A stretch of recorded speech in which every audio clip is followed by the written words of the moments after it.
So 9 new details just came out about Halo Infinite, and some of them aren't necessarily new. They're kind of more just confirmed and elaborated on, but a couple of them I think are worth dabbling into and getting your thoughts on, as well as me sharing mine. But yeah, because we got the Lead Sandbox Designer coming back on to 343 to do this Ask 343 segment, and I find it freaking awesome that they're doing this now every month. And we got some new details from this guy sharing things about grenades being different, vehicles being different, and just kind of confirming some snippets that the community was curious about. And that's what we're going to talk about today. So if you want more information like this, consider subscribing to the channel. And without further ado, let's get into these details. First one, I found kind of like this first one, there's going to be better ones later, but this first one, I just kind of want to dabble into because it's going to be kind of the first 2 points here. Confirmed BANSHEE grapple hook hijacking. That's right, they confirmed it, and I think they kind of already said it in the blog, but it's something we all assumed you could do. You could use that grapple hook to shoot at a BANSHEE in midair and freaking hijack it, which is still going to be the coolest thing. Even the community person that was doing this interview was like, I've only done it like a couple times, but whenever I do it, it's the most rewarding thing. And I gotta admit, that's going to be a really cool segment. But another cool thing that you could do with the grappling hook that we kind of got glimpses of this in the demo, which the Sandbox Designer referred to, but grappling hooks can not only grab fusion coils, like we saw in the demo, they can actually grab weapons, and I'm assuming equipment as well. But he says in this interview that they can grab weapons. Somebody asked that question directly. Can you use the grappling hook to grab weapons, similar to how you did with the fusion coil? He says, yes, you can grab weapons. And that's a really big game changer. And in multiplayer, keep in mind, in campaign, you know, they might function a bit differently, but in multiplayer, grappling hooks is going to be like an equipment, which we'll get into kind of in the next point here potentially. But you're not going to be able to spam it. I'm sure you're only going to get like 1 or 2 shots with it. But if you see a bunch of people moving in on the rocket launcher, you could just Spider-Man and pull it into you. And that's kind of sick. I have to be honest. That's going to be a big game changer. But I don't know. Like just the idea of using the grappling hook to hijack vehicles, especially BANSHEEs in midair, and to grab weapons potentially in the middle of conflicts while everybody's busy in free for all, and you got the grappling hook, just. But anyways, another brief detail I thought, number 3, that I thought was worth mentioning is the Ravager, aka that weapon that I believe shoots the red bullets in the demo, has functions to make it spread or be focused. He's saying it depends on the way you shoot it. You will actually be able to make it kind of more spread out for multiple targets, or if you want it to kind of be a bit more accurate, then you have to keep the cursor, just keep shooting on this same spot, and it'll kind of focus in instead of like most weapons spreading out. But there's also more surprises involving even just that weapon that he wants to talk about. Because this whole question came from, does the Ravager have different functions than, because they talk about this whole like damage types for all weapons. And this question came from, you know, like plasma weapons take out shields. Does the Ravager's red energy do anything different? And it sounds like he's got more to share about that we'll see eventually. But I thought this was kind of a neat snippet. And there's going to be another weapon snippet we're going to get into a bit. By the way, if you're liking this, give it a like, and also leave me a comment of what you're thinking so far. But going back to the equipment. Equipment is grabbed from locations like weapons, like power weapons can be, and can be grabbed from dead bodies. And this is probably the one that I thought was like the most obvious. Like I didn't necessarily need this confirmed, but just to make sure you know, and anybody else like that was questioning it, you do not start with equipment. You do not start with some kind of perk or loadout. He didn't address weapon loadouts, but he did address equipment loadouts. And no, it's like power weapons. You have to get it at this location or off of people's dead bodies. That's how it works. So I'm cool about that. That sounds like Halo 3. Let's go. But this, to me, this point is the biggest one, in my opinion. And I'm really curious what people think about this. He teased at a new vehicle feature that involves adding a lot more ways to attack them than simply blowing them up.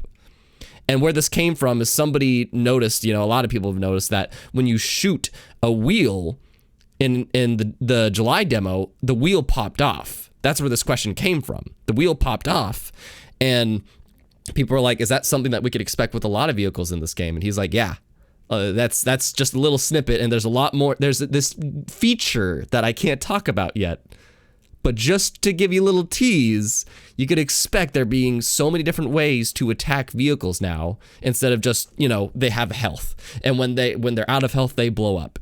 There's a bit more intricacy to it now. You could pop off their tire, you could hit the wing of a flying vehicle, and that might affect, you know, how it handles on terrain. They're adding a lot more realism to it, and I think that's awesome. And I'm really curious what he's talking about with this new feature, you know, like I want destructible environments so bad, but I don't think that would ever make its way into Halo. But with vehicles, might be the closest thing. Who knows?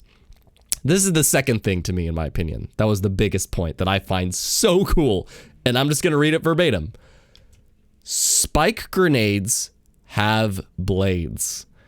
Now, before you think, well, of course I knew that. Like, that was an obvious statement. I already knew spike grenades had blades. Hold the phone. Read that literally. Spike grenades have blades.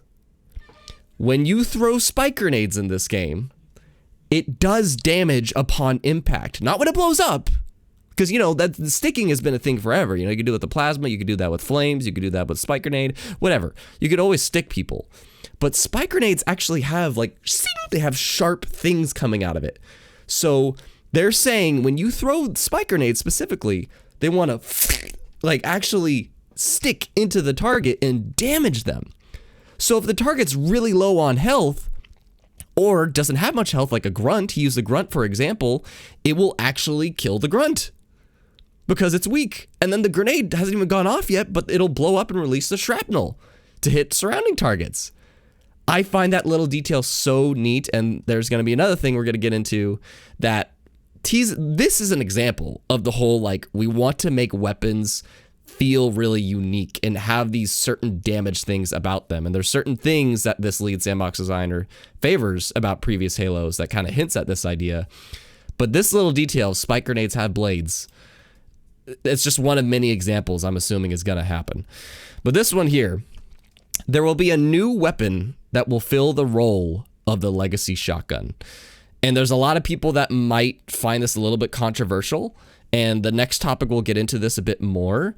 But he's basically saying, you know, the Bulldog, the new shotgun that we saw in the demo, it's a lot more faster paced one. It's much more efficient, and it's much more kind of universal than powerful. But we still have some kind of thing that will fill that, like, more, you know, slower and beefier weapon that the shotgun was. But he says it's not the legacy one. So that's an interesting statement that I'm sure a lot of people might be like, oh no. And speaking of legacy weapons returning, he was asked about, is the Magnum returning? There's so many people that are really, like, wanting the original Magnum in, and this is the summary. Magnums return and other weapons are carefully planned and could be released post-launch. That's a super duper nutshell. Like if you want a condensed statement, he explains it all. But in my opinion, this is the statement I summed it up to be, that the Magnum and a lot of other weapons, they don't simply want to just put them in. They want to, like, think about how they're going to bring them back, and some will return and some will be post-launch, who knows. But it's kind of interesting how this game is going to be a service. It really is. But I really think their mindset behind a lot of the things, like the spike grenade being, you know, blades, and the vehicles being damaged, and the different ways that the Ravager shoots, they're thinking about the ways things function and how each of them are super unique and different. And this final thing kind of goes into that. Again, this is the Lead Sandbox Designer. This is the person in charge of the weapons, vehicles, and so on, the tools of trade. And he was asked what is his favorite, like, what's his favorite Halo sandbox, and what's his favorite weapon if he had one legacy weapon. He favors the behavior of Halo Combat Evolved sandbox, and he really likes the multifunction features of Reach's Needler rifle. And that to me kind of screams, you know, that's exactly what he is looking for. He uses the example of, like, Halo 1, the plasma rifle, when you shoot it, it kind of stunned the enemy a little bit so you could move in for a kill. And the multi-shot function thing that he's talking about on Reach's Needler, like the precision thing of the Needler, it's not just that it was a precision, like, rifle, but when you shot people, when it gets multiple bullets in, they don't even have to be headshots. Yeah, headshots could kill them before this happens, but if you get multiple body shots, they'll explode. they'll explode. So he really likes that idea, and that kind of goes into everything else he's been talking about with the whole just different damages, different functions of things. And I'm just stoked. If there's anything about these details I personally favored, it's the vehicles and just how they can kind of get pickpocketed and just little damages instead of just a whole thing blowing up. I think that's a really cool detail, but also the spike grenade thing. Which of these is your new favorite detail? I'm curious. That's why I'm just recording this raw. I want to know your thoughts on it. And if you want to know my spiel on the entire thing of the Sandbox update, you can find that to the side here. But make sure you leave me your thoughts and subscribe to the channel if you haven't yet. Why not? If you're a Halo fan like me, definitely going to build that up this year. And some other hype trains coming soon. And don't forget to be geek, be proud, be awesome. Thanks for watching. See you in the next one.